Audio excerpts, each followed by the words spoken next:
following show is controversial and contains content you may find offensive. Listener discretion is advised. 98 FM's Dublin Talks. Dublin Talks with Adrian Kennedy. Wednesday morning, good morning. How are you today? I'm Adrian Kennedy, and between now and midday today, this is 98 FM's Dublin Talks, the mid-morning talk and phone-in show for Dublin, by Dublin, and about Dublin. I hope everything is good with you this morning. What have we got coming up on today's show? Well, a strike by thousands of nurses and midwives is taking place around the country. We'll be going live to one of the city's biggest hospitals to talk to nurses on the picket line. We'll also be finding out if public support has waned for them or if you fully support our nurses in their dispute. We'll be talking about that in a couple of minutes. In case you haven't noticed, winter has arrived. It's gotten really cold. But where does that leave our homeless who are sleeping rough? We'll find out in just a second. At around 11, half of parents don't have time to read their children bedtime stories. Or are they just lazy? We'll be finding out the importance of reading bedtime stories to children a little bit later on. Also, this is a fascinating conversation. It's one we have touched on before, but it is a question. How damaging is porn to young men? A teenage boy in Dublin who sexually abused his little sister said he was copying what he saw on a porn website. We're going to be trying to find out the dangers it poses and also the effects it can have on sexual performance, on relationships, and much more besides. All that and much more between now and midday today. This is 98 FM's Dublin Talks. I'm Adrian Kennedy. Now, in just a moment, I want you to spare a thought for the tens of thousands of nurses who are out in that freezing cold today and marching on the picket lines at all of our hospitals.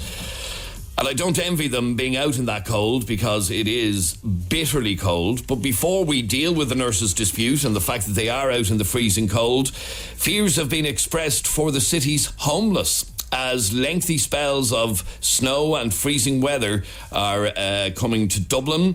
As the 5-day status yellow warning takes charge, the capital is facing temperatures as low as -3 degrees.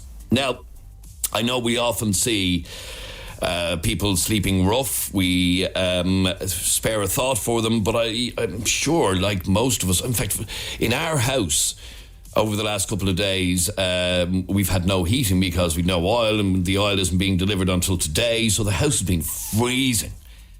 But at least I have a house and a roof over my head. How do you cope if you're literally sleeping outdoors? Anthony Flynn from Inner City Helping Homeless joins us on the line.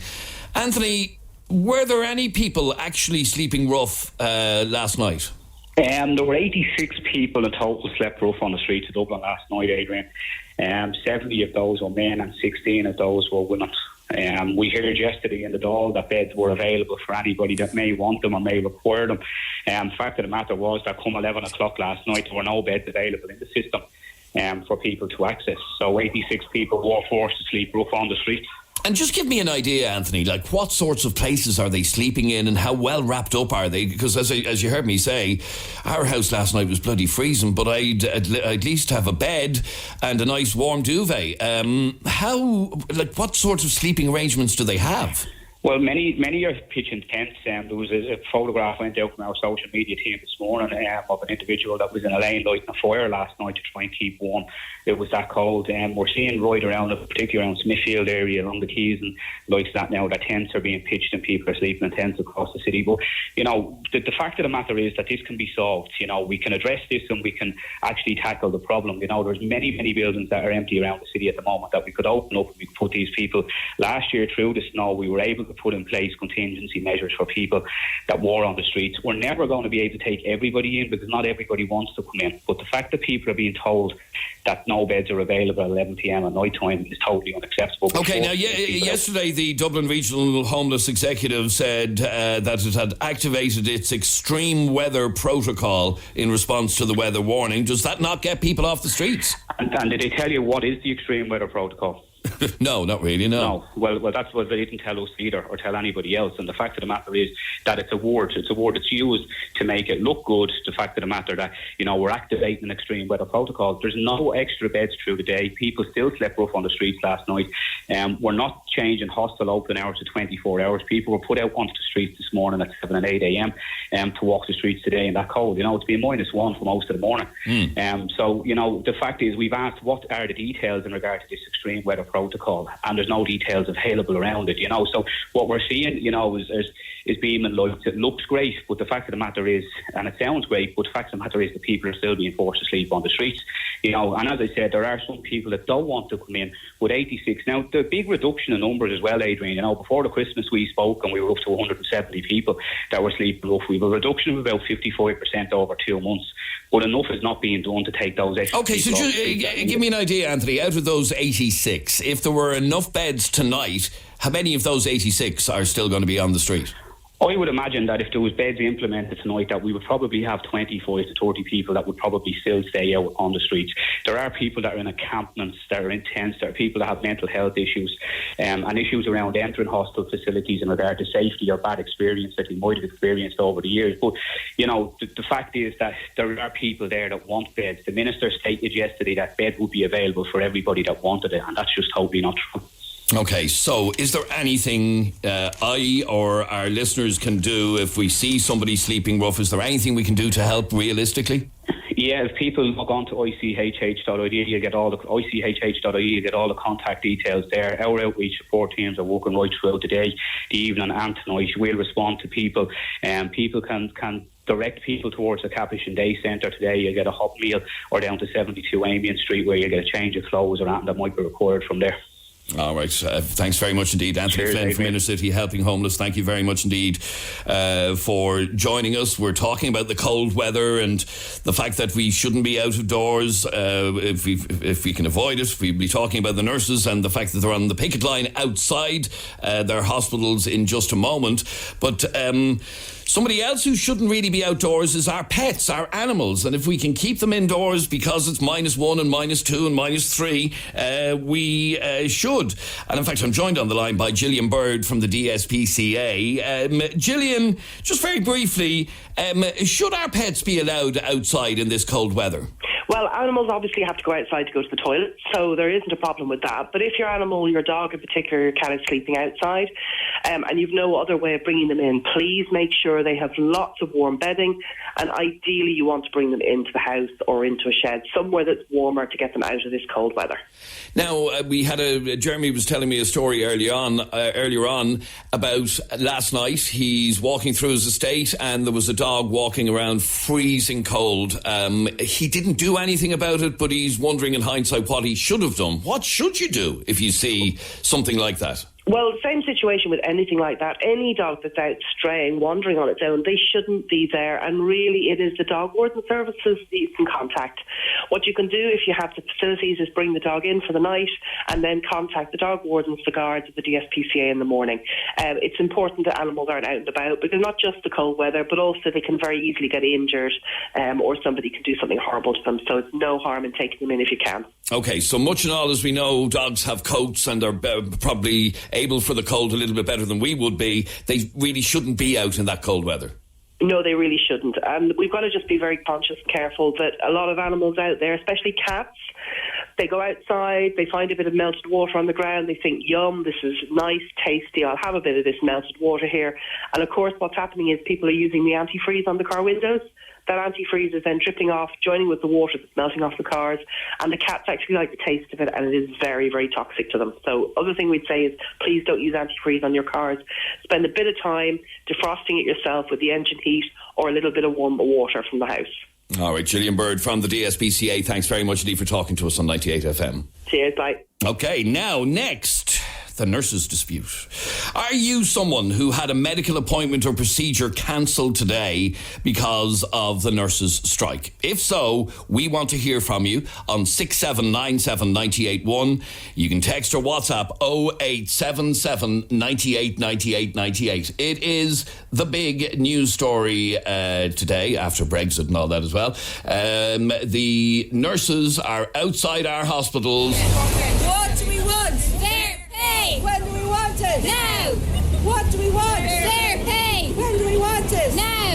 Today, more than 30,000 nurses and midwives belonging to the INMO, the Irish Nurses and Midwives Organisation, are staging a one-day strike, the first of many that have been scheduled in a dispute over pay and staff shortages.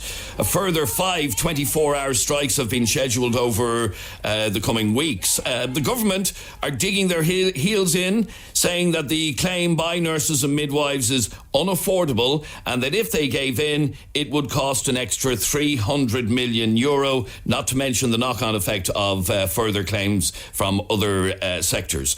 If they give in to the nurses, every other public sector worker will be looking for a slice of the pie. Sure, they gave in to the nurses, why can't they give in to us? Since 8 a.m, most of the INMO's 37,000 members went out on the picket line in the union's first national strike in 20 years. I want to find out how you feel about this, and I want to run a Dublin Talks text poll. And here's the question that we want to ask. Should the government give in to the nurses' pay demand, which will cost €300 million? All I want you to do is text the word yes or no to 0877 98 98 98. Simple question. Text yes or no to 0877 98 98 98. Should the government give in to the nurses' pay demands? Simply text yes or no to 0877 98 98 98. After the break, I'll be going live to Dublin's Mater Hospital, where our reporter Jamie Moore is in situ. 98 FM's Dublin Talks with Des Kelly Interiors. New store now open at Belgard Road, Tala. 98 FM. Now, keep your votes coming in to 0877 98 98 98. The question I'm asking is, should the government give in to the nurses' pay demand, which will cost the state €300 million?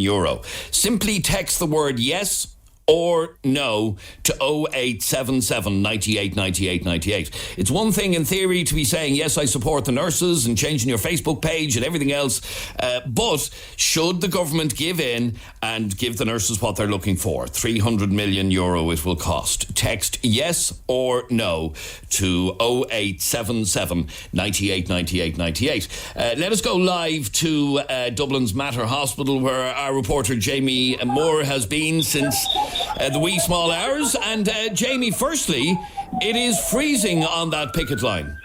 Yes, Adrian, thank you so much for giving me this mission today. It's 1 degree here outside the Mater Hospital, and all the nurses here on strike are very clever because they're not just standing around with their signs, they're actually doing laps of the little car park outside the hospital to keep themselves warm, and every few minutes they're changing shifts, so the ones who are outside go inside and get...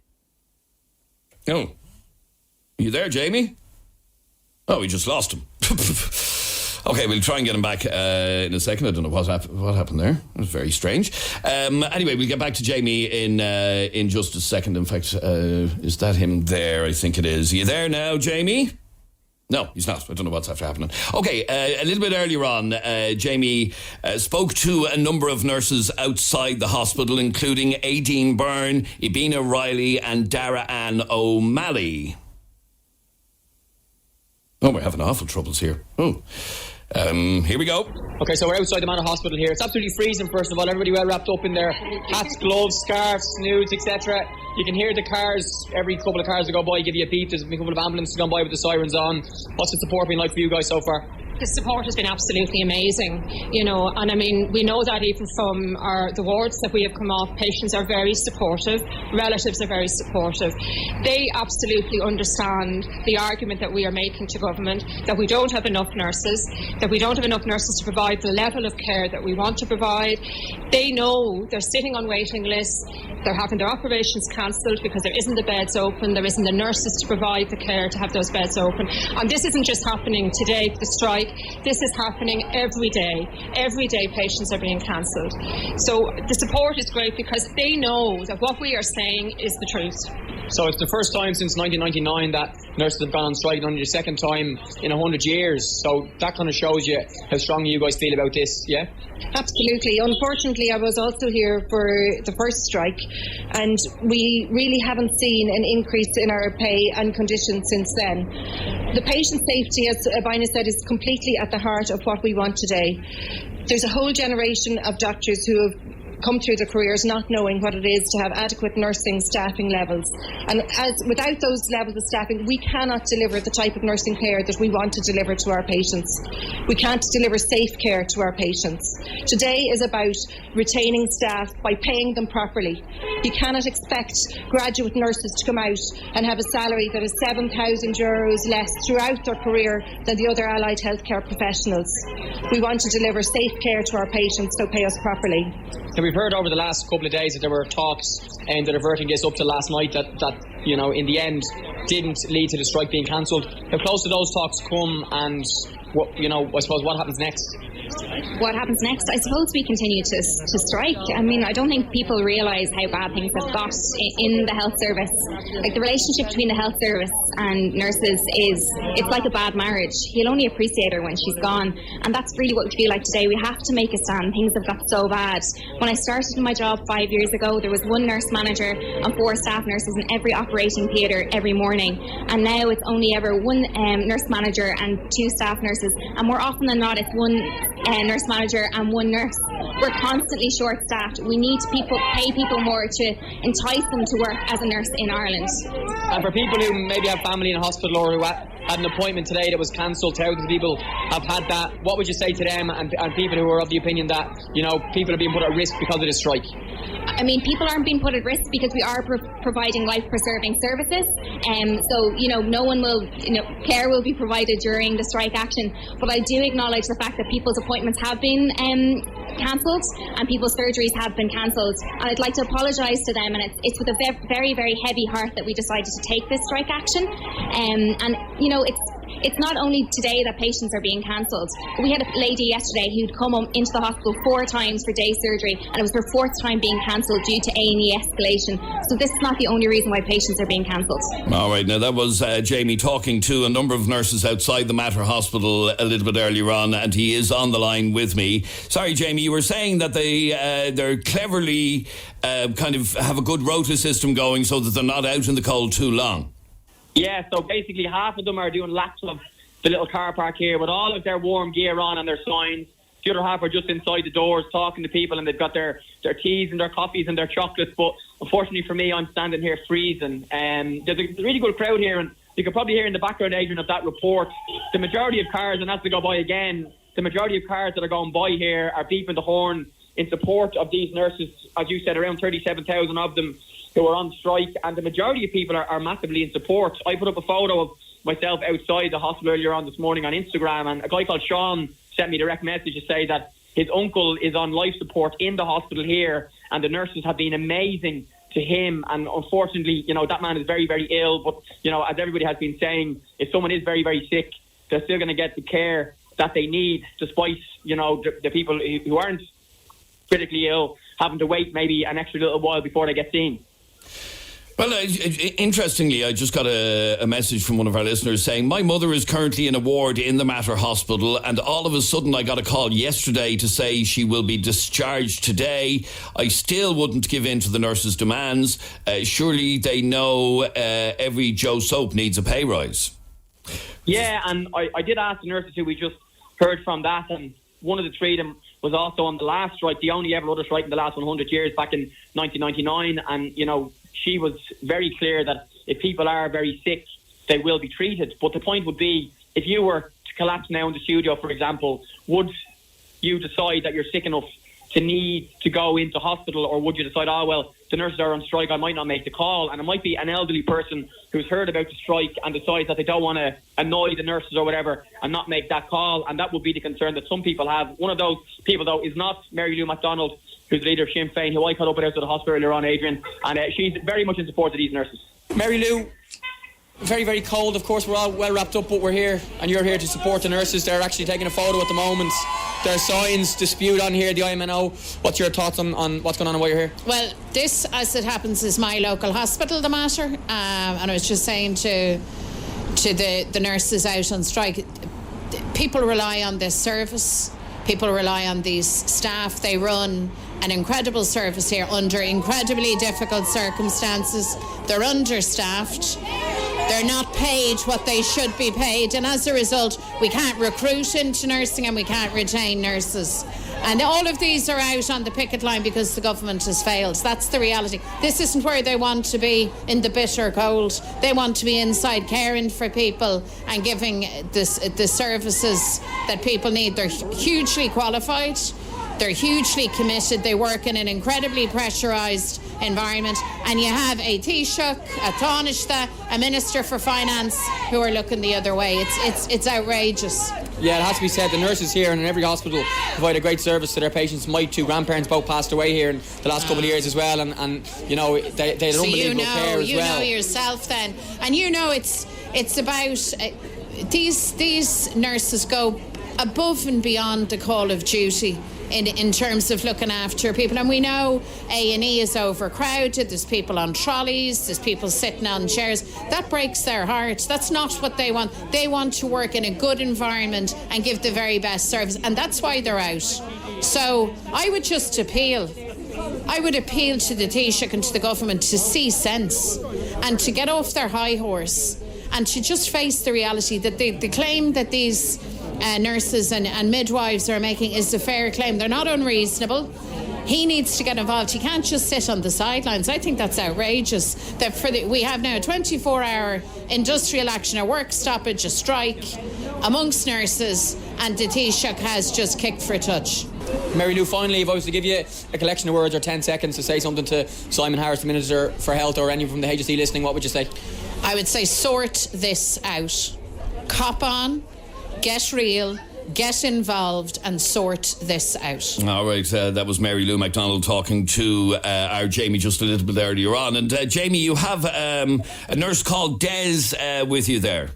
I do. Des, we heard from Mary Lou there, and she's been around all the hospitals in Dublin all morning, and she said that she wanted HSE to sort this out. How bad are things for you guys here at the moment as staff and for the patients, of course? Well, I suppose the issue is it's been bad for years. This isn't a new thing, and we're looking for somebody to finally recognise that this is a chronic nursing shortage. Supply of nurses does not meet demand. The wards are understaffed even now. It's not like things are going well, and we need to make nursing an attractive job for the future. We have a global shortage, and we need parity in pay with other grades, and we need it now. We need to know that we can have a proper future healthcare for our elderly patients, and for patients who are getting sick, for patients who are waiting on waiting lists with cancers, with severe diseases, who can't get into hospitals because we can't open beds and we can't staff them. That's what we need. We need the government to sit up and take notice, and we need them to do it now, because we're not going away. This is day one, and this is not going to stop until we get some recognition. Now, Adrian just got a WhatsApp into the station there from a person who has a family member in hospital, and they're not too happy that you guys are on strike, saying that you are maybe not providing the duty of care to all of your patients. What would you say to that? Well, the first thing I'd say is, in one way you're correct, because we're not supplying the duty of care because we can't. We can never, not just today, any other day. The place is short, the place is unsafe. The emergency departments across the country are overcrowded. But today we are supplying life-saving care. There's no need for the public to worry about that. We are. But as a whole, this health service is severely affected by the lack of nursing staff. Now, of course, this story has been in the news for the last number of weeks, and up to last night there were talks possibly to avert the strike. It hasn't happened, so I'm sure patients in the hospitals themselves have been aware of what's going on. What sort of reaction have you had, not just for the people, here on the street, but the people actually in the hospitals at the moment, and those maybe who are regular patients but who have had treatments today cancelled? Well, the overall support for us has been overwhelmingly good. On social media, on the streets, you can hear the patients are very well versed in what goes on and how short-staffed the wards are, how short-staffed nursing is in general. The emergency department, very dangerous place, very short-staffed. So we feel we have the full support of the public and of our managers. And finally, if Simon Harris is listening and people from the HSE, we said the same to Mary Lou. She said to get off their high horse and do something. What would you say? Well, I'd say they need to come to the table and realise that nursing is an unfair wage. It's not comparable to other health professions. There's no reason why this is to go on, and it needs to be fixed, and we're not going away. And Adrian, this of course is the first of 6 scheduled stoppages over the next while, unless the HSE and the government give these nurses what they feel they deserve, which is around €7,000 each per year. 13,000 patients today have had their outpatient appointments cancelled, and a further 2,000 planned procedures will not go ahead. The emergency departments will stay open. However, as we mentioned earlier on, the health officials are urging patients not to attend unless it's absolutely essential. Urgent procedures, including cancer procedures, will go ahead as normal, and the strike will also impact on 10,500 patients accessing older persons and intellectual disability services as well. Any patient, if they're listening and they're wondering what's going on today, they will have been contacted by now by the HSE to tell them that their appointment has been cancelled. GP services and out-of-hour services will operate as normal, and thankfully all these nurses are still walking around here keeping warm, because I'm not. My fingers are about to fall off. Okay. Well, like you said, you were able to get in out of the cold. Jamie, thanks very much indeed for doing that for us. That's 98 FM's Jamie Moore at the Mater Hospital. We want you to keep your votes coming in. I can see a clear pattern here, but keep your votes coming in answer to our question. Should the government give in to the nurses' pay demands? Simple question. All I want you to do is text the word yes or the word no to 0877 98 98 98. At a cost of €300 million to the Exchequer, should the government give in to the nurses' pay demands? Text yes or no to 0877 98 98 98, and I'll give you the results of that in just a moment. Now, if you want to get in contact with us, you can call us on 6797 981, or you can send us a WhatsApp voice message like Morris just did. Hello, Adrian. I'm just thinking back, if memory serves me right, did the politicians give themselves a €5,000 increase in wages at the beginning of the year for no more productivity? And they can't even look after the men and women who are the backbone of this country, who sort out the children from a very young age to the adults in the very old age. Shame on the government for not having these people looked after. Thank you. Now, Morris, you're correct. They did get a pay rise. It wasn't €5,000. It was an extra €1,000 under the Public Service Stability Agreement. So, yes, they did get a pay rise, but it wasn't 5,000. It was 1,000. So, now, let me go to... We'd like to get your opinions on this. Find out how this strike has affected you and whether or not you support the nurses today. Let me go to a woman who was directly affected by this dispute today. Gwen, you're on 98 FM. How are you, Gwen? Yeah, I'm fine, no problem. So tell me about your appointment. Well, I had an appointment for 10:30 this morning in the Coombe Hospital, which is something I've been having quite frequently, but this one was a little bit more than just an appointment. I have to say, though, I don't mind, because the nurses, seriously, they're the backbone of the hospitals. They deserve to get a pay rise. Now, you say your appointment was cancelled. Have you been given a new date? I have the appointment now for the 6th of February at the same time. Okay, so next week, which is... Next week, yeah. Okay, so it's not been put off for a long time. Oh, no, thank God. No, it's not. It couldn't really afford to be. Okay, but, so in terms of it has had a direct effect on you, but you still support the nurses. Would you support them? Would you continue to support them if this continues to go on? I would, 100%.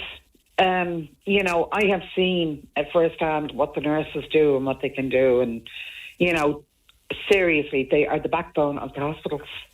They are so understaffed, and the nurses that are actually working, they're working over their shifts. They're tired. They deserve the money more than anybody else.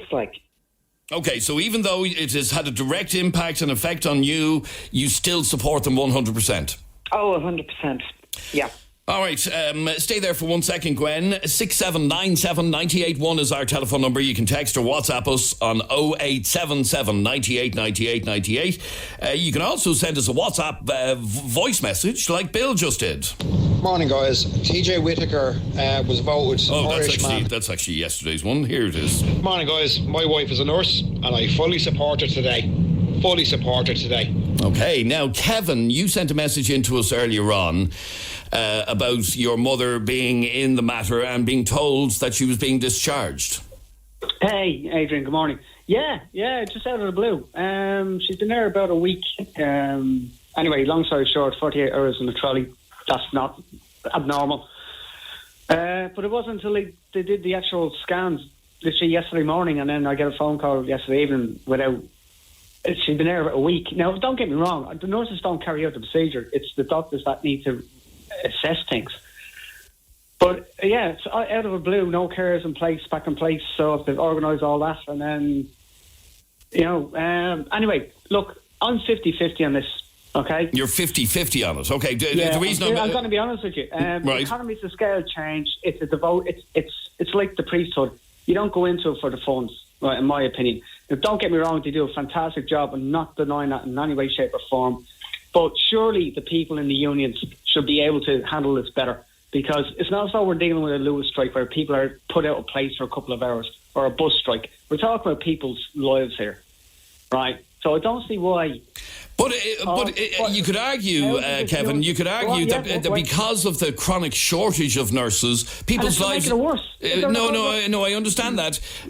But in the long term, the chronic shortage of nurses is also affecting people directly. So we need new nurses, and the only way we can get new nurses is to pay them better. But look at the teacher strike. New teachers don't get paid as much as older teachers who have been in the game or the trade or profession a lot longer. Now, are we going to go down that route?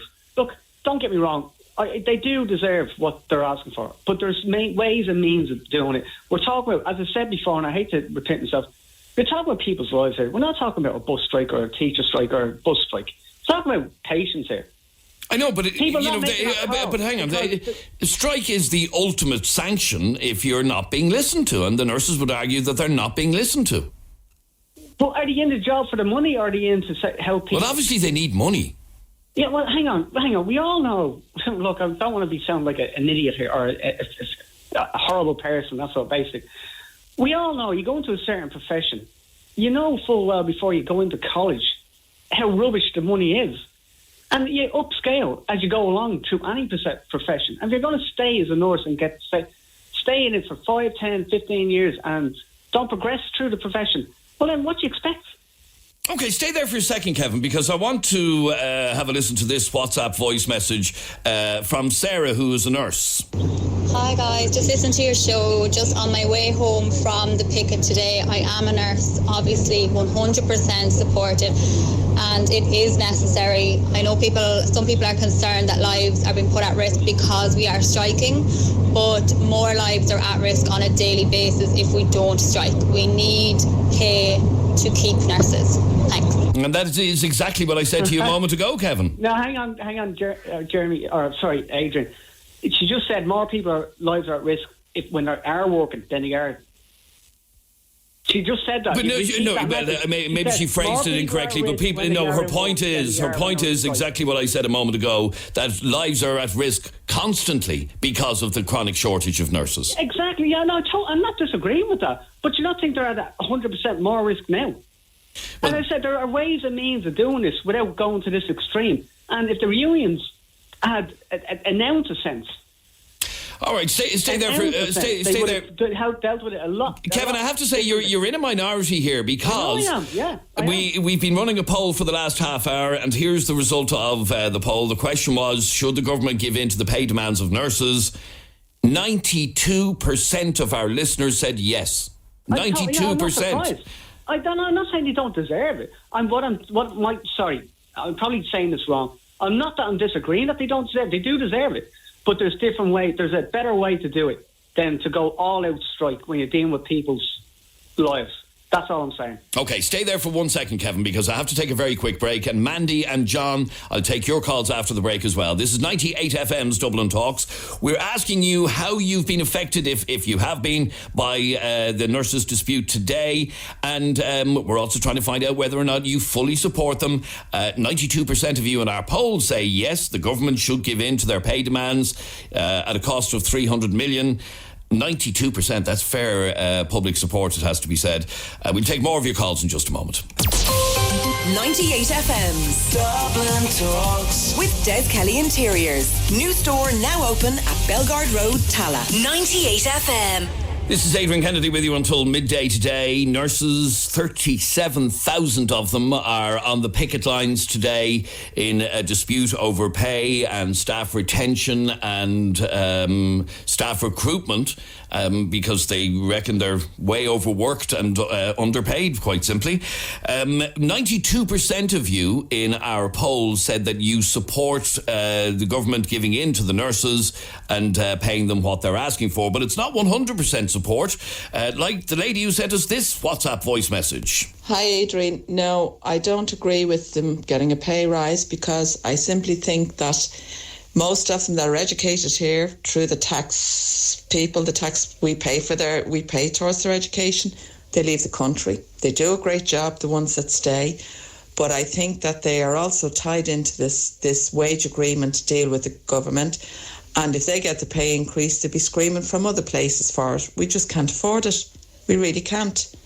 So I wish them well. I don't wish them any harm. But no, I don't agree with a pay increase. No. Okay, there you go. So she's part of the 8% who don't agree. Mandy, you're on 98 FM. Hi, Mandy. How you doing, Adrian? Mandy, we had Jamie reporting outside the Mater Hospital a while ago. Your daughter actually works there. Yeah, she works in the Mater Hospital. She's a healthcare assistant, Adrian, but she's doing her third year in nursing at the moment, and she'd even tell you herself it's disgraceful the way the nurses are treated. When she'd go on, say, a 12-hour shift, there's probably 2 nurses for over 30 patients in them her wards.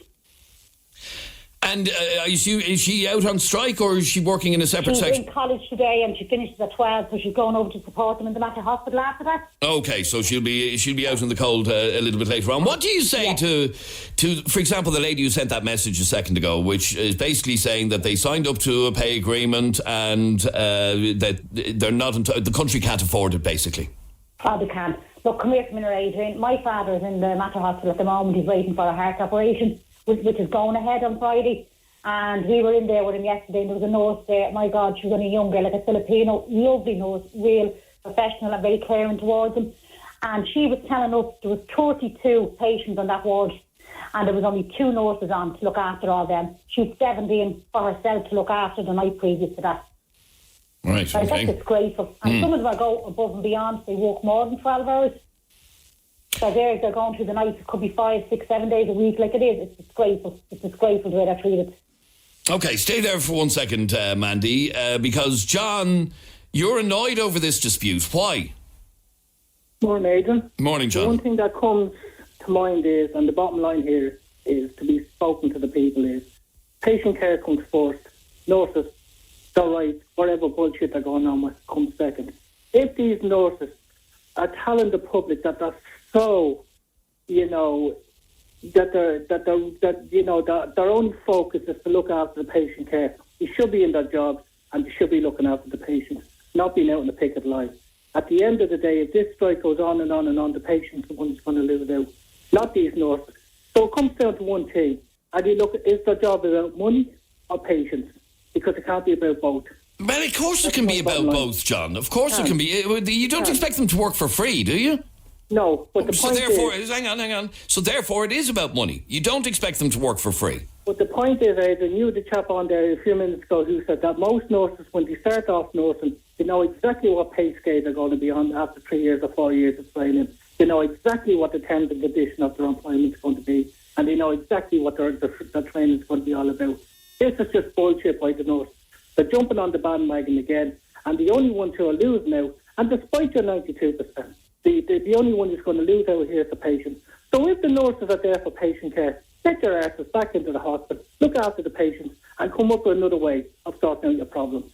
That's what I would say. Well, Mandy, what do you say to that? Come up with another way to sort out your problems. The patients are being looked after. Like that. Sorry, Mandy, I don't know if you're on a hands-free there, but it's very echoey, very difficult to hear you. Hang on, I'll take it off. Let me hear. That's grand, thanks very much. Now, can you hear me now? That's much better. Yeah, go on. Grand. Like the patients are being looked after. Like when we were speaking to the nurse yesterday in the Mater, they were actually, they would say if 2 of them go out and strike off that ward, the other 2 are there and they'll relieve them when they finish later on, and then they will go back out and the others will come back in. Really? So it's not as if any of the patients are being neglected. Sorry? Are the patients getting full care today, are they? Well, they're not getting full care anyway because they're understaffed. There's only 2 nurses to 32 patients. Isn't that the bottom line? They're not getting the care.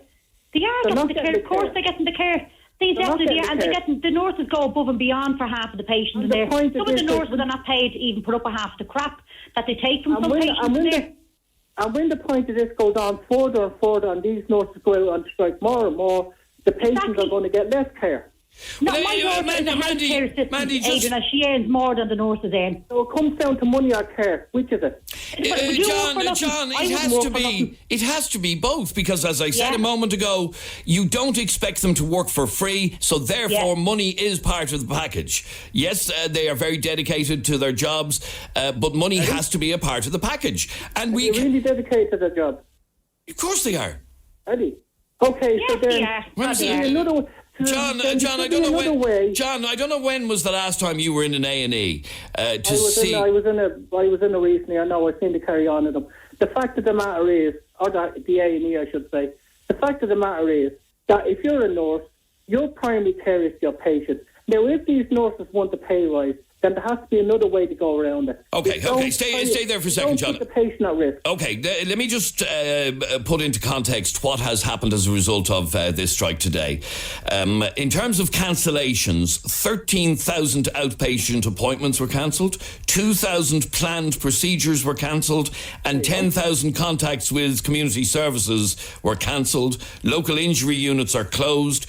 Emergency departments are open, but with fewer nurses. The HSE asks that only true emergencies attend, but not affected urgent cancer surgery, chemotherapy and radiotherapy, critical care, dialysis, maternity services and GP services. Okay, stay there for a second. Let me just play this WhatsApp voice message. Hi, Adrian. I had to pass the picket this morning. I didn't want to, but I had to. I work in a hospital. I spent my break on the picket with the midwives and nurses. I think they do amazing work. Staffing conditions aren't great. They need to have them sorted. And people are saying, they can do it another way, but they can't. Strike is the only way that people listen. I support the nurses and midwives 100%, and everybody else should. That was Shelley. Graham, you're on 98 FM. How are you, Graham? Not too bad, Adrian. Graham, you fully support the nurses here? Yeah, fully support. I think they should be the highest paid people in this country.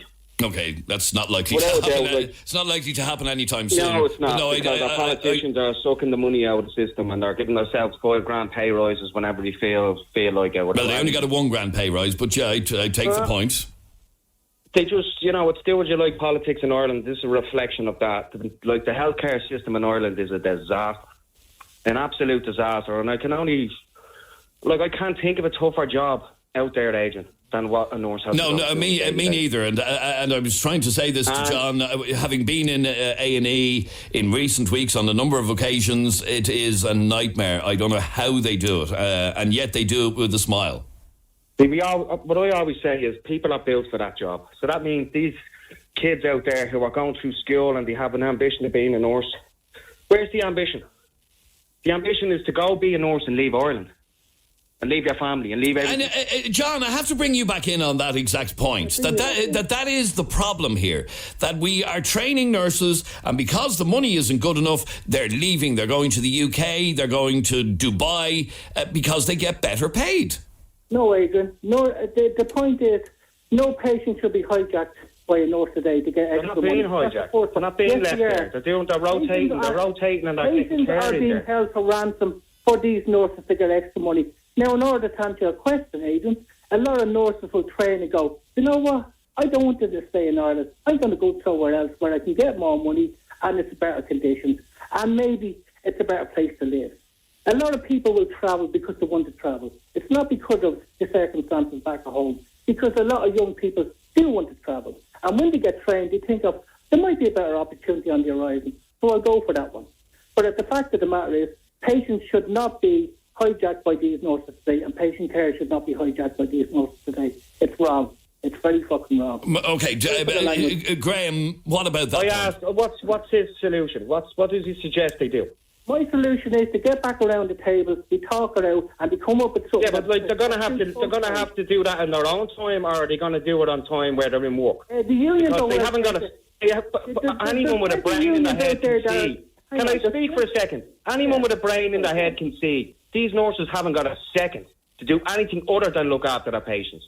And their long vision is to look after the patients. They have to do this. So their long-term ambitions are met. John, the bottom line is they're not being listened to, they haven't been listened to, and strike action is the ultimate sanction. What is the trade union all about? Their job is to go around... They're not backing them. The trade union isn't backing the nurses. They're on their own. They're on their own. You asked me a question here. The fact is, you have a trade union there, a nursing trade union, their primary job is to sit around and discuss disputes and all the rest of it. The salaries are too high, lads, for them to do that. Their salaries are too high in the unions for them to care. They don't care about the nurses. They don't care about the patients. Only people who care about the patients are the nurses. They're the only people. So you they're defending the patients. I can't hear you. Sorry, you know John. what I mean? The nurses... In the long run, the nurses are defending their patients. They're the only ones who care about them. And John, what he means by that is, in the long run, we need more nurses. And to get more nurses, we need to make the job a bit more attractive. Look, I'm way out of time, but thank you very much indeed for your call. The result of our poll was that 92% of you support the government giving in to the pay demands of nurses. After the break, we're going to just have a wrap-up of all of the messages that are after coming into us. But we also want to find out, are modern day parents lazy? Find out what I mean by that in just a moment. 98. Live and exclusive to Dublin's 98 FM, Monday through Friday between 10 and midday. This is Adrian Kennedy. You're with 98 FM's Dublin Talks. And Tricia's here with Wednesday's top headlines. Thanks, Adrian. Nurses protesting at hospitals say they're ready to strike for as long as it takes. 37,000 INMO members are on the picket line in a row over pay and staff shortages. A further 5 days of industrial action are planned over the next fortnight. Patients are being urged to stay away from emergency departments today, and the HSE has cancelled 25,000 medical appointments. Gardaí are investigating a hit and run after a young boy was injured in a collision in Finglas yesterday. It happened on Fairlawn Road just before 4 p.m. The vehicle left the scene before Gardaí arrived and the boy was taken to hospital with leg injuries. And Suffolk Street will be pedestrianised for a 6-week trial starting from this weekend. The road at the bottom of Grafton Street was closed off to buses and traffic in 2016, but it's still congested with delivery vans and taxis. It will now have the same access hours for deliveries as Grafton Street. And now we're up to date on 98. 98 FM's Dublin Talks. Dublin Talks with Adrian Kennedy. Wednesday morning, I hope everything is good in your world. This is Adrian Kennedy. This is 98 FM's Dublin Talks. Let me read out some messages just in reaction to that whole conversation about the nurses. Adrian, I'm a nurse for 25 years and I think the public perception is wrong. No patient will suffer. There are nurses and healthcare assistants on the wards today and no nurse will neglect a sick patient on any ward in any hospital. We will never totally down tools. But what other profession will take a pay cut, accept annual leave being taken off you, work an extra 1.5 hours every week with no pay, which in turn becomes an extra 12-hour shift every month without pay? We have the same third-level qualification as other healthcare professionals, i.e. physios and OTs, who only work 9 to 5 Monday to Friday. We basically, she's saying we need this money. We need to be recognised. Another message says, I am sick of hearing about this. The nurses should get more money. End of. The government have wasted so much money in this country. Look at the water meters. Give them their money, basically. Adrian, they've tried the other way, but they weren't listened to. The government wouldn't even hear them at all.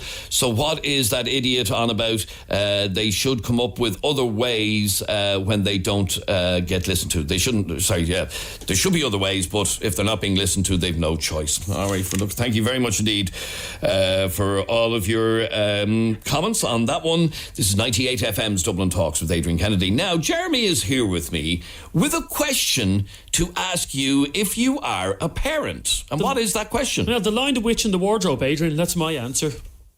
Okay, and what was the question? The stories that were read to me when I was a young child. My parents used to read The Lion and the Witch and the Wardrobe, the Narnia stories. But an interesting report in the news today that shows, Adrian, that young kids aren't having stories read to them at night anymore by the parents. Really? Yeah. Believe it or not, figures out today show that less and less parents are actually doing this now.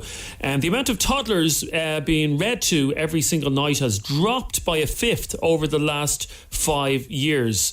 Okay, so here's what's happening. If you have a toddler who is, preschool toddler, 2 out of 4 preschool toddlers are being read to daily. Means that half are not.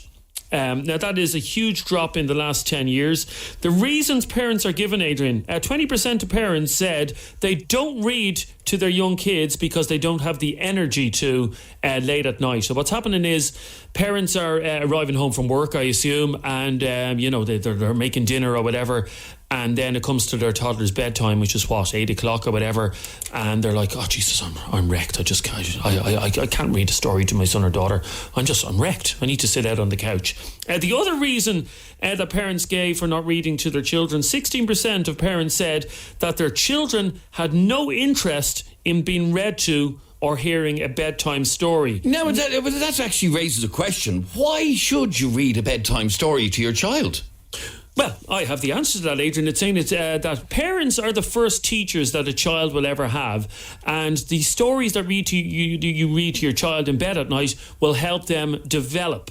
In other words, the reason teenagers nowadays can't spell, can't construct proper sentences, can struggle with basic English is because they weren't read to. They're not being read to by parents. And I have this with friends of my own who have young children, and they would rather, and I'm not naming them on the air, but I'll tell you what they're like. They would rather sit in their living room on their Instagram or Snapchat than read a bedtime story to their child. And that would be in line with what this report is saying, that there's been a huge decline in the amount of parents that read to their kids. Now, I'm fairly self-righteous about this, okay?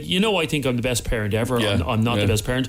But myself and my wife, every single night, no matter if I'm feeling like crap, if I'm wrecked tired because I've had a terrible day in work, no matter what is happening in our life, we devote a half an hour to read to our child every night. And we read them bedtime stories. And what about the argument that some children couldn't be bothered with the bedtime stories, they just want to go to bed? It's because they've never had one, is what I would say. And would you agree that my child has great communication skills? Is that because you read a book to him? Yes, I think it is. I firmly believe it is. Anyway, that's what it's saying. 19% of parents are too tired. I don't buy that, by the way. If you have enough energy to watch Netflix and scroll through Instagram, you have enough energy to read your child a story. 19% of parents say they're too tired at the end of the day. 16% of parents say that their children have no interest in being read to. Now, okay, well, we want to ask you, if you're the parent of a young child, do you regularly read them bedtime stories? Just text yes or no to 0877 98 98 And how long do you spend is very important. Because how long do you spend? Every night, between 20, never shorter than 20 minutes. Between 20 minutes and a half an hour we spend. Really? You're looking at me like I have 6 heads. Yeah. This is the God honest truth. I'll be struck down now if I'm lying. We spend 20 minutes to a half an hour reading him a story. He reads. That sounds tedious. To be honest with you, it sounds like far too long. Tedious for him or tedious for us? For him. No, I'll be honest. There are some nights where, say, there was last night was a classic example of that. There was a match on telly which I wanted to watch, and I would have much preferred to watch the match than read to my son. But they're the things you have to do when you're a parent. There's jobs that none of us like doing when you're a parent. But I firmly believe that reading to a child at bedtime is the most important thing. And I firmly believe as well that because I did very well in English in school, and I got an A in Leaving Cert English in school as well, and that's because you were read to. I firmly put that down to listen to the way kids speak nowadays. They have a terrible vocabulary. Do you ever get a text message from a teenager? Yes. Emojis. That's all teenagers know how to write in anymore, because they aren't being read decent literature.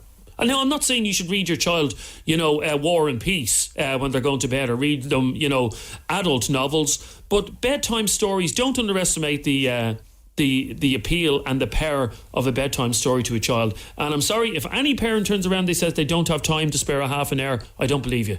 I don't believe that. Well, let's find out. Do you read to your young children, or did you?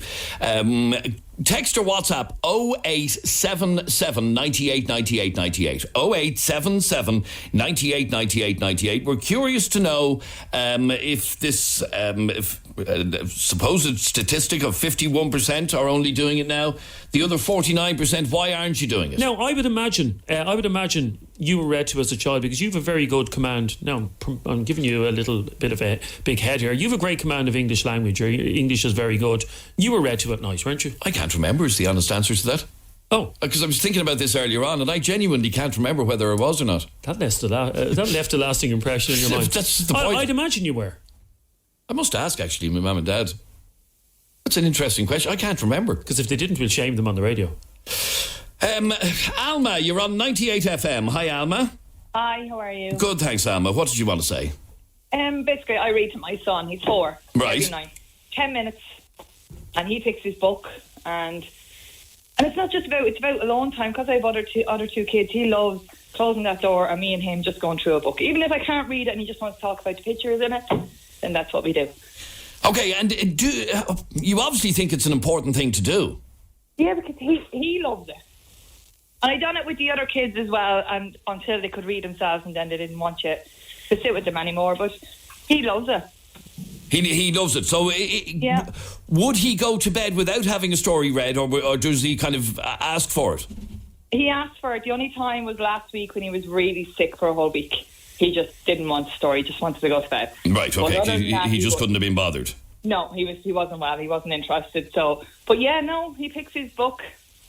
And he brings his book into play school every day for a book for reading as well, for his teacher to read to the class or whatever. Okay, so he likes having it done. You obviously like doing it. And you think there is a benefit to it? There is, yeah. I think there is, yeah. Even though he can't read yet, but he talks about all the pictures. He gets what's going on in the book. He makes up his own story as well, like, so... You know, and does it help to send him asleep, or does it not keep him awake? No, he knows when the story is done and you say good night to him and all. He knows that's it then. He goes to sleep. Right. But if he doesn't get a story, or very rarely now, if there was a reason or something, he would keep coming up calling me, like. So you're better off just to read one anyway. Like, it's his routine, so he's used to it. All right, stay there for a second. 6797 981 is our telephone number. Text or WhatsApp 0877 98 98 98. You can also send us a WhatsApp voice message like Susan did. I read to my 14, nearly 15-year-old every night without fail, sometimes for longer than half an hour. She's a teenager. Her vocabulary is like any other teenagers, and her texts are like any other teenagers, full of emojis, full of shortened words, and she was read to a lot. Okay, and that was just reacting to the point Jeremy made, that he believes not reading to your child has an impact on their vocabulary. That lady saying she was read to, but she still texts like every other teenager does. Audrey, you're on 98 FM. Hi, Audrey. Hey, how you doing? Good, thanks, Audrey. What did you want to say on this? No, just I read as much as I can to my young one. She's only 6 now, but it's not really about the story. It's about time spent with them, really, isn't it? Is that what it is?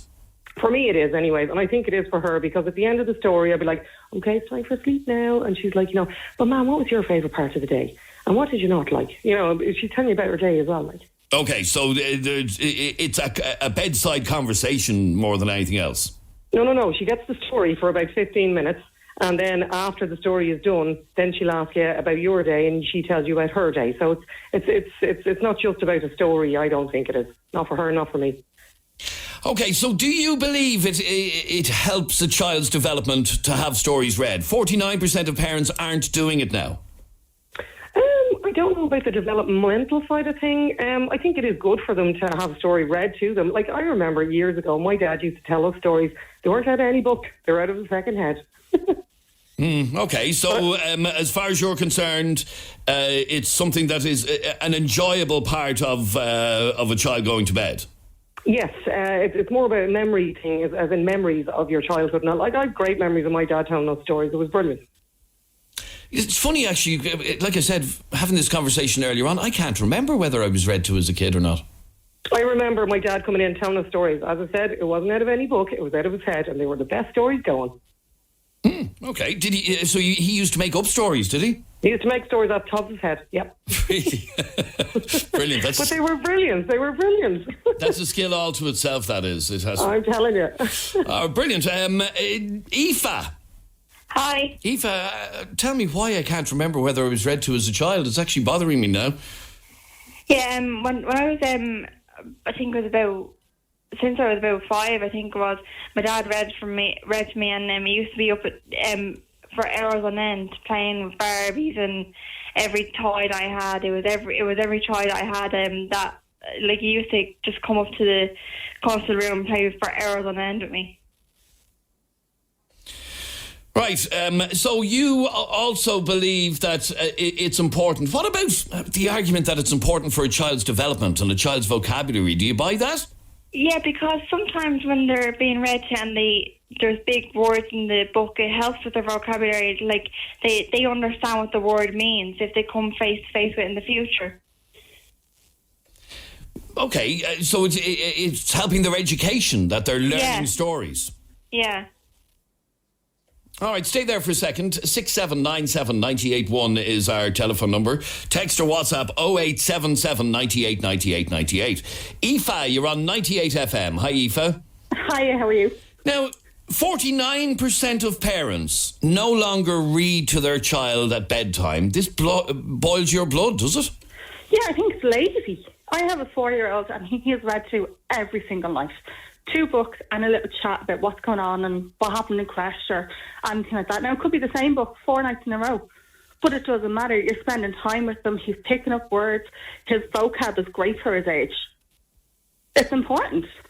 And, okay, so for the parents who are listening to us now, who are part of the 49% that send their kids to bed, the kids get into bed by themselves and they go asleep, what do you say to them? Why should they be reading to them? Well, it does. I do think it helps their development in the long run. But it also, I mean, we both work full time, so he's in crash during the day. So when you come home and you're doing dinners and bath time and all that kind of stuff, but it gives you that half an hour to sit down with them at the end of the day and spend time with them. And if there is something going on, well, be it good, be it bad, whatever, you can kind of get some information or get to the bottom of it or discuss things with them that might be on their mind. Or And can you not do that before they go to bed? Yeah, you can, but if you've other kids running around the house, when you go to do bedtime stories, it's you and the child and that's it, and there's no interruptions. What would you say to this message? Reading books to kids now is outdated. Get an iPad. It's the same thing, but more animated, and learning with Peppa Pig isn't the worst. That means Mammy and Daddy can have some peace and quiet. No, you have kids because you want to bring your kids up. iPads don't bring your kids up. Right. Okay. So a lot of people believe iPad parenting is lazy parenting. No, I think iPads are great and they have their time and their place. But you also need to spend one-on-one time. I mean, you could walk into a family room, you could have one parent watching the telly and 3 kids on an iPad. That's not spending time together. Okay, let me read out this message that's just come into us, and it says, I was reading each night, but I found when I stopped reading, my daughter was upset to the point where it took 30 to 40 minutes to get her asleep. Instead, now I read to her around 5 p.m. for 30 minutes, and after she loves music, so we put music on, and she dances away. She's 2 in April. So she actually struggled to get her asleep because she read too much. Yeah, and I can understand. I mean, every family and every child are different. I mean, you change the routine to suit your family. It's all about how it works for your family. If it doesn't work at bedtime, that's fair enough. My son loves to, when I'm cooking dinner, my son loves to dance around the kitchen to Thomas the Tank Engine music on the radio. All right, lads, I'm a single young dad, says this message, and I read to my son up until he was like 5 or 6, some with writing and stories and pictures. Where else message just went off the screen. He loved it. He loves reading himself. He is reading books ever since. I don't agree with emojis at all, says that message. Let me go to Terry. You're on 98 FM, Terry. How are you? I'm good, and yourself, Adrian? Good, thanks, Terry. What do you want to say on this? Yeah, my wife brings my 3 young children to bed every night, and she'll read a different story to each of them. And then sometimes the 7-year-old will read the story to the 3-year-old and the 9-year-old. And do you not do it yourself ever? Well, if she's ever out shopping or anything, I'll bring them to bed and I'll read. But most of the time, she'll bring them to bed. Right, okay. And you obviously feel it's an important part of their day. Yeah, it is. They look forward to going to bed to get a story read. Right. So what about this idea that, give them an iPad, let them look at Peppa Pig when they're going to sleep? Well, they have the iPad during the day. They can watch Peppa Pig during the day. They can watch Peppa Pig on the telly during the day. All right, stay there for 1 second. Let me just have a listen to this WhatsApp voice message. My name is Adelson Maia. I'm from Brazil, and my wife is from Russia. And we read every single day for my daughter. She's 3, and most of the time is my wife reading in Russia. I read in Portuguese, but we have the books in English, so you read English for her as well. And she's loved the 3 Little Pigs. So I think these parents don't read for the kids is very lazy. Okay? Never be late with 98. Take care. So Portuguese, Russian and English being read to that child. I don't think we all have the ability to do. Your wife's not speaking in 3 different languages, Terry, is she? No, just English. All right. I agree with Jeremy 100%, says this message. Kids nowadays spend too much time on phones and can't even send a text message without shorthanding it to the point where it affects their direct schoolwork, says that message. And another one, if you had a child... If you had one child, if you had more than one child, this is directed at our Jeremy, it would be a different story. But I do read to my daughter, but my 2 boys now, they couldn't be bothered. And I'm also good at making up stories for my kids. And we have one more message that I wanted to read out. I have 3 children. My mum read stories to my 2 older kids. As a result, they are both extremely intelligent with degrees. My younger child had no stories read to him, and he would not even sit his leaving cert. I firmly believe that reading to young children is very important for their mental development. And finally, one of the happiest memories I have of being a child is my mum reading us Roald Dahl books. My favourite was George's Marvellous Medicine. This is where I got my love of reading. Any interaction with kids is beneficial to them. Get off the iPad and read your children. They will blossom, says Anthony in Kilcool. All right, thanks very much indeed, Anthony, and thank you all of you. Huge reactions to that, actually. And Interestingly, we didn't get one call from a parent admitting that they don't read to their child, even though, apparently, according to this survey, 49% don't do it. Are you ashamed now that you've heard that conversation? Maybe, having heard that conversation, it'll make you think twice and maybe actually do read to your kids. All right, thanks very much indeed. Now, a bit of a warning for you if you happen to have young children around. We have a conversation coming up after the break that is not suitable for young ears. So you have been warned. We are going to be talking about the dangers and the damage being caused by pornography after the break.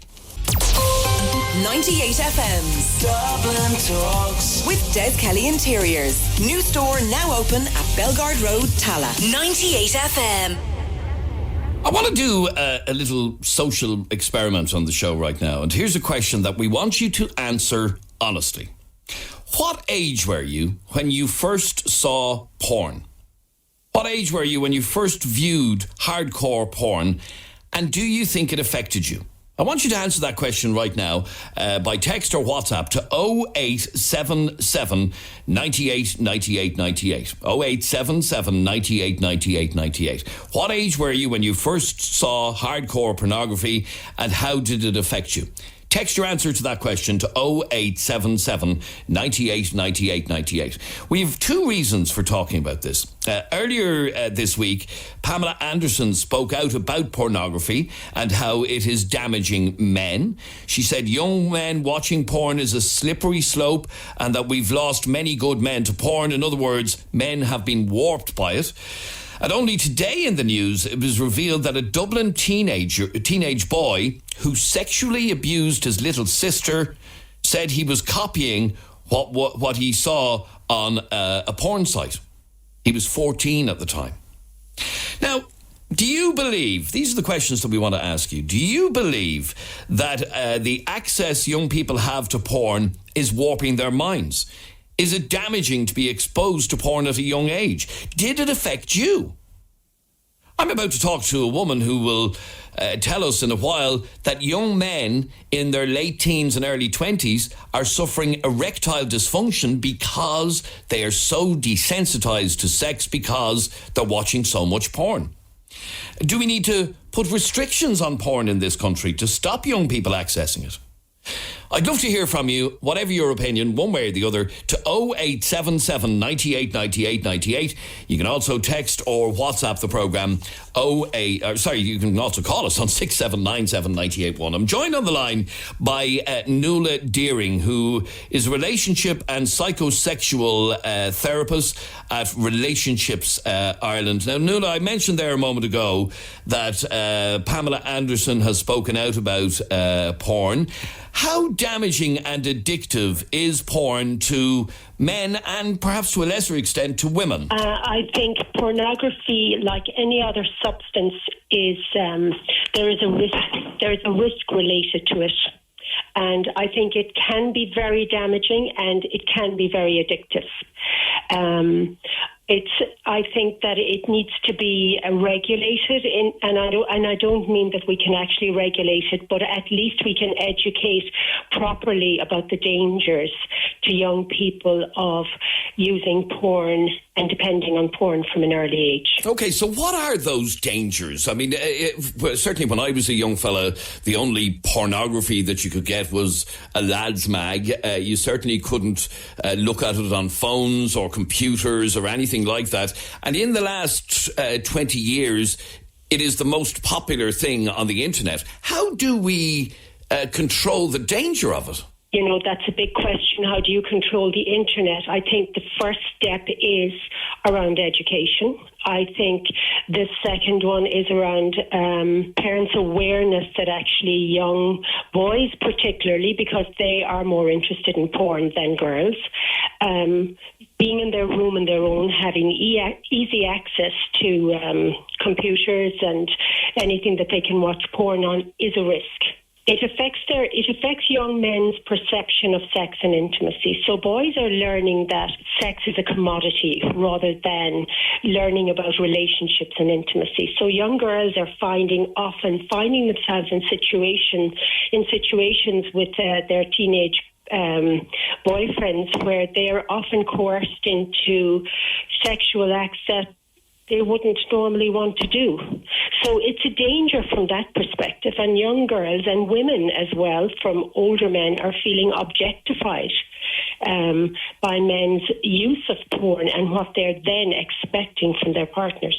Indeed, I was reading a story in one of the newspapers today, and the headline of it was, teenager was copying what he'd seen in porn to assault his sister. And you believe that stories like that are sadly all too common? Well, they certainly are common, and that might be one situation, but it may be happening with young girls who might feel coerced and into acts that they don't really want to do. And it has other effects as well, because it's affecting young men's ability. They're becoming desensitized by the use of porn, excessive porn, and it affects their ability to actually have normal relationships. They don't know what intimacy is about. Indeed, I was reading only the other day that some young men, because of their addiction to porn, are suffering from erectile dysfunction in their 20s.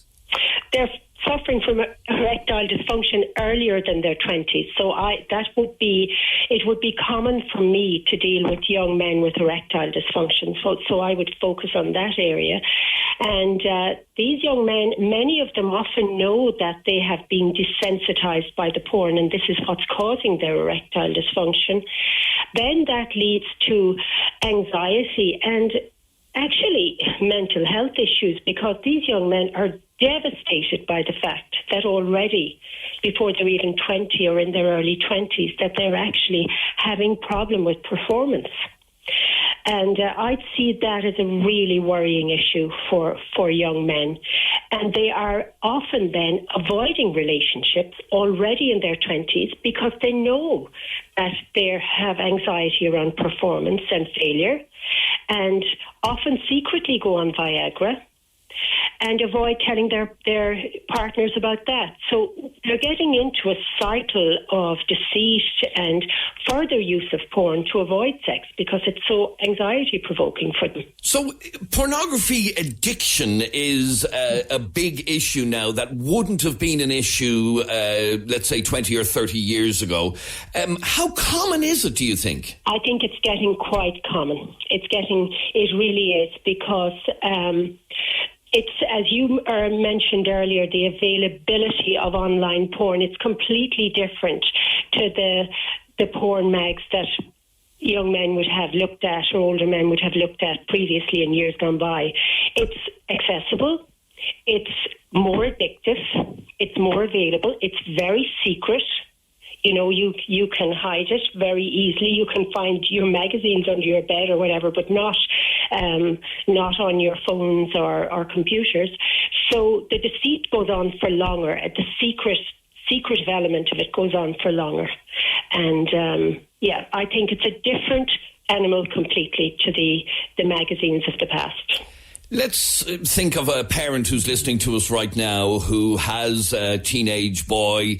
How do they deal with this? How do they broach the subject? Because I should imagine for some parents it's quite an embarrassing thing to try and deal with. It is an embarrassing thing because, there is no education for parents around this. I would say to parents, inform yourself, read about it. Don't bury your head in the sand around this. Don't believe that your son is not watching porn, because it is very likely once a young boy, out of curiosity, has a smartphone, they are looking at porn. And you just take that, just believe that that's most likely what's happening. So parents need to inform themselves as much as possible, and they need to find a way to be able to talk to their young sons about it. Now, I know that's very difficult, but I think even informing themselves first of all and getting comfortable with the issue and realising that it's out there for everybody and nobody is protected. And is it a conversation that parents need to bring up specifically about pornography? I do, yeah, absolutely, I do, and have it as a conversation that's had regularly. The dangers of it, because young boys do not know that they're actually dealing with a substance that potentially could become damaging or addictive. And indeed, only this morning I was reading an article that a quarter of children under the age of 6 have a smartphone, which is extremely worrying when you think that the majority of children of 10, 11, 12 have one. That is literally giving them access to pornography. It is giving themselves access to pornography, and it's dangerous, and we wouldn't allow that in any way. We wouldn't allow our child to sit in front of a TV programme that was pornographic, and yet we can close our eyes to this because it's hidden, and I think we can't close our eyes to it. And all we need to do is open ourselves up, be aware of the dangers. Young children on smartphones, it's dangerous practice. Nuala Deering, thank you very much indeed for talking to us on 98 FM. Thank you. Bye-bye, Adrian. Interestingly, about this conversation, we're talking about it being hidden. And the amount of people who are embarrassed even to talk about this subject. And we're talking about how you need to be talking to your kids about this subject. But grown adults are embarrassed to talk about it. After the break, I'd like to hear from you on this, on 6797981. If you're somebody who has ever been affected by pornography, do you think it warps your view on sexuality?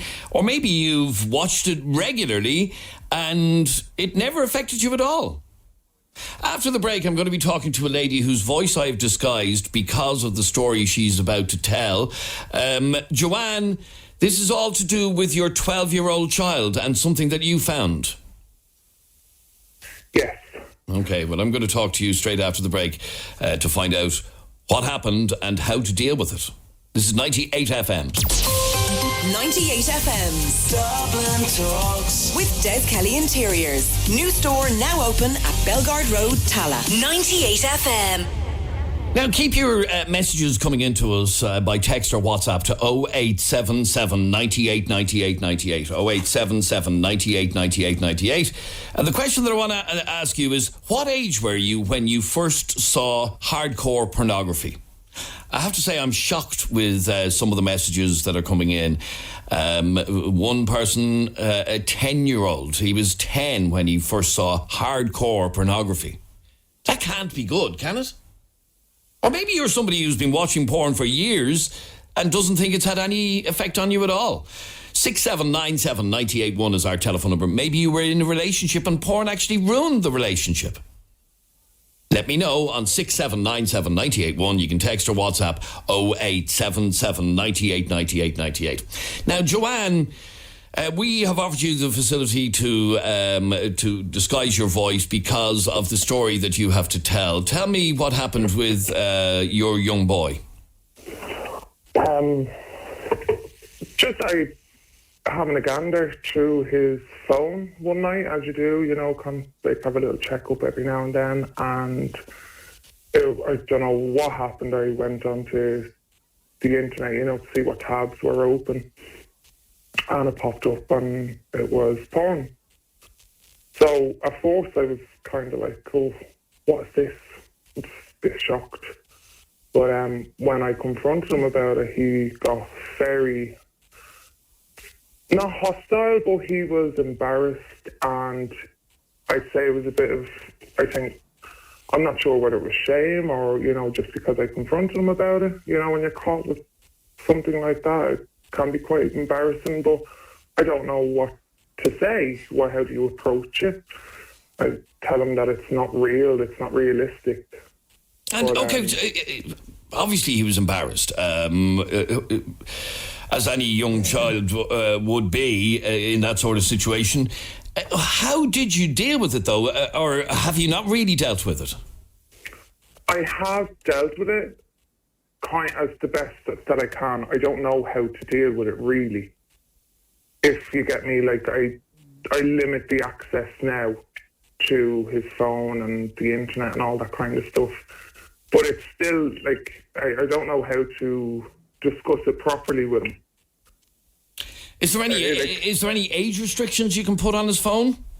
There are age restrictions, but like that, when you're playing certain games on the PlayStation, or if you're on different sites, if you're trying to download a game, these pop-ups, like they just pop up, and that's how he said he's seen it the first time, and it was curiosity.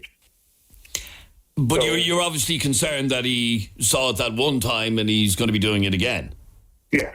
And in fact, if you heard that interview with Nuala Deering, and she said, and she particularly talks about sons, if your son has access to the internet on a smartphone, he is watching porn. And parents need to wise up to that fact. We might all like to think, oh, well, my little lad wouldn't do that. But the fact is they are.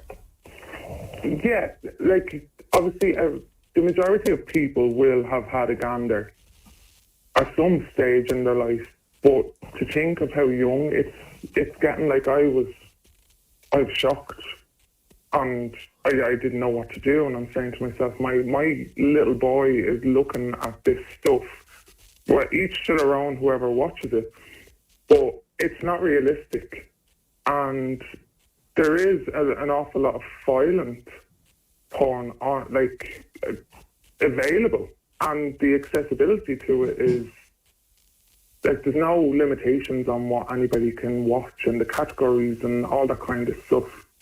So it's what sort of stuff was open on the page? I didn't look. I didn't want to look. To be honest, I know that might sound like ignorance, but I didn't really want to watch or have a look at. I just seen it and I got a shock and I was like, right, delete it, clear the history, put restrictions on it, and try my best to kind of stop them to going back on it. Like, it's tough enough. Okay, but the only way you've even half a hope of stopping him doing it is to have the conversation. And I can understand how embarrassing it must be to even have that conversation. He's quite open. He's quite an open child. He'll express himself quite freely, which is good, and he has no problem asking me an awkward question. Or if he's curious about something, he'll just spit it out. But I don't like how to speak to a young boy about that kind of stuff. If anybody has any advice or suggestions, you can text into us to 0877 98 98 98. And it is one of the things that I did mention to Nuala a while ago, the difficulty there is for parents in bringing this up. But as you heard, the risk of young boys in particular becoming addicted to it and then suffering sexual problems as a result is actually a very real thing. And let me read a message that says, it's just porn. Just try to explain it properly to kids. We all watched it, have seen it from a young age. It's up to parents to either control the internet or talk to their kids, telling them that it's not right. What do you say to that? It's a conversation you have to have. Yeah, no, I do understand that. I know I have to have the conversation. But it's just a little bit daunting on how to go about it. I want to go about it the right way. All right, stay there for 1 second.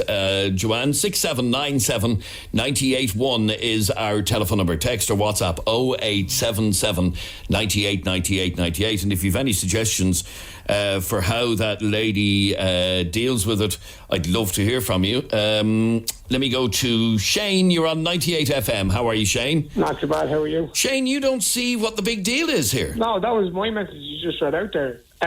Yeah, we said, okay, kids get the sex talk in school from a young enough age. Yeah. So I don't see why parents can't do the same at home when it comes to the sex talk, when it comes to porn on sites. And all well, okay, they get a sex talk in school, but it's definitely not about pornography. Yes, I know. But what I'm saying to you is that when you know they're having that talk as well, there's no reason why parents can't sit down and explain the same thing as when it comes to porn as well. Listen, kids are going to watch it whether we are there or not. The only way that woman could stop it is either sitting down, explain what it is. Say, listen, that's actors, that's their job, that's what they do. This is not how you treat people. And this is how we explain to their kids. This is not real. Like, this is recorded, this is put on, this is what other people like doing or whatever, but this is not how you treat women or not how you treat men. We explained to them about watching it. That, like, well, that's what I was about to say. Did you tell them not to watch it? Yeah, we did. Yeah, absolutely. Yeah, we told them not to watch it. Like, we have certain sites blocked on all their internet and all that. Now, two of my kids are 18.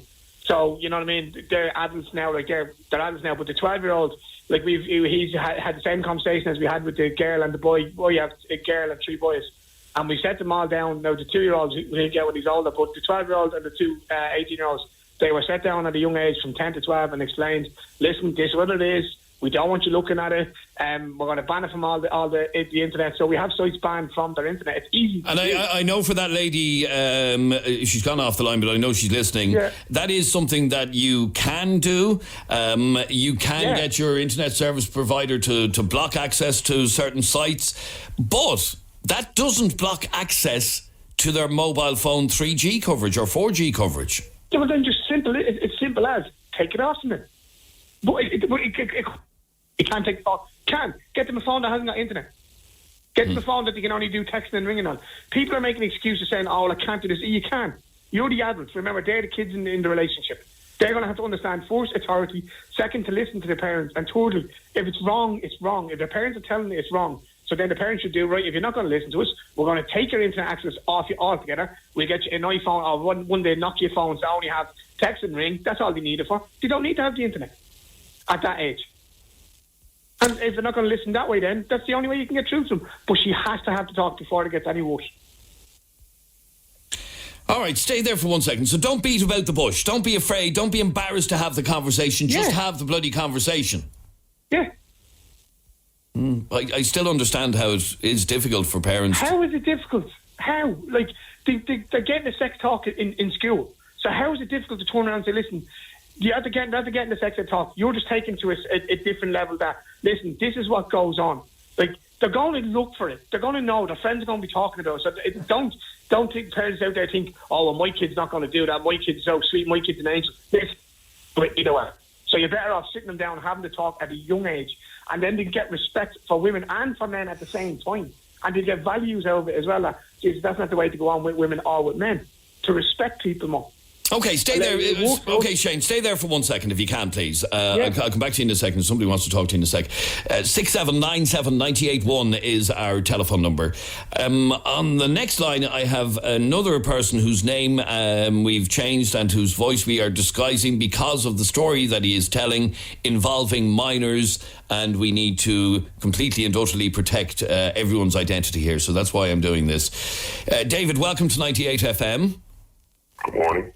David, tell me this very disturbing story. Well, there's two stories, in fact. If some people were aware, a Child Protection Awareness Facebook page advertised a story that was in The Sun on Sunday, which was in the UK, which related to child-on-child abuse, which had happened to a male child having access to pornography from a young age. It led to the child being touched sexually on a number of occasions. It wasn't reported. The parents didn't know how to pick up on it. The child obviously didn't understand or know what to do or how to deal with that situation. And it's something that's going on in the schoolyards here in Ireland as well. Kids are going around in primary schools with Snapchat on mobile phones when the legal age to consent for Snapchat is 13. So every primary school in the country is assisting and helping create this environment. Assisting and helping create? Yeah, well, I know of one incident where, again, there was access to the school Wi-Fi being used on a number of mobile phones in a schoolyard. Access to pornography was available in that schoolyard, and as a result, a child was subsequently hurt and molested. Now, that would be firstly very unusual that a school would have a Wi-Fi that was that could access everything. Most schools' Wi-Fis would have very strong adult filters on them, so that in itself is unusual. And I don't know how you can ever prove that. I mean, surely it just takes one of the children to have a 4G coverage to access it. Yeah, well, they do, but you see, they were also using the school Wi-Fi to enable mobile phones that went, let's say, at the age of 12, a lot of kids have credit and they wouldn't have a full access to the internet. So they use Wi-Fi wherever they can get it, and they gain access through the school's codes that are available. And again, let's be honest about it. There's an awful lot of people who aren't educated enough, me included, in relation to the technology around the security. No, of course. I wouldn't expect your average teacher to know how to filter the Wi-Fi. I would expect the installer who put it in the first place to do it. And I would have thought that was fairly standard practice in schools, that be done. But obviously, from the story you're telling me, apparently not. And as a result of that, you're saying that children had access to hardcore pornography, and as a direct result, one of the children was sexually molested. Correct. Wow. And do you know what's been done about it? Well, obviously the various authorities have been involved. Again, it's a very difficult subject to deal with because both are under the age of prosecution.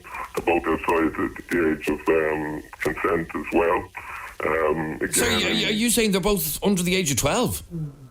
Oh, yeah, both under the age of 12. Wow. Right.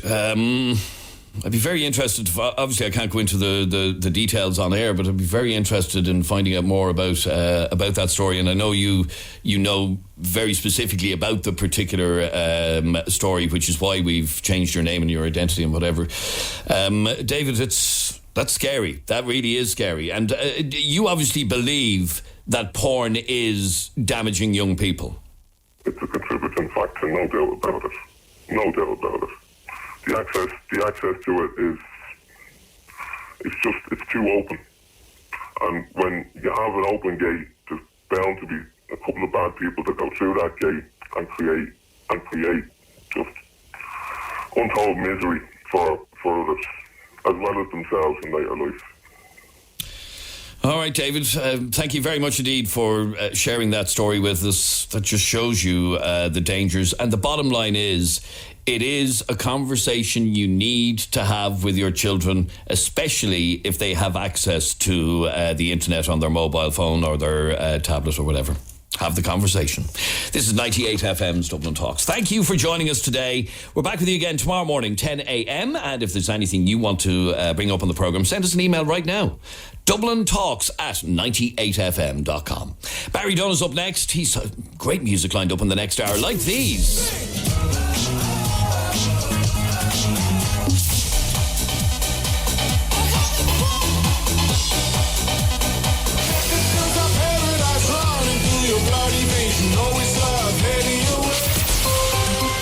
FM's Dublin Talks with Des Kelly Interiors. New store now open at Belgard Road, Tala. 98 FM.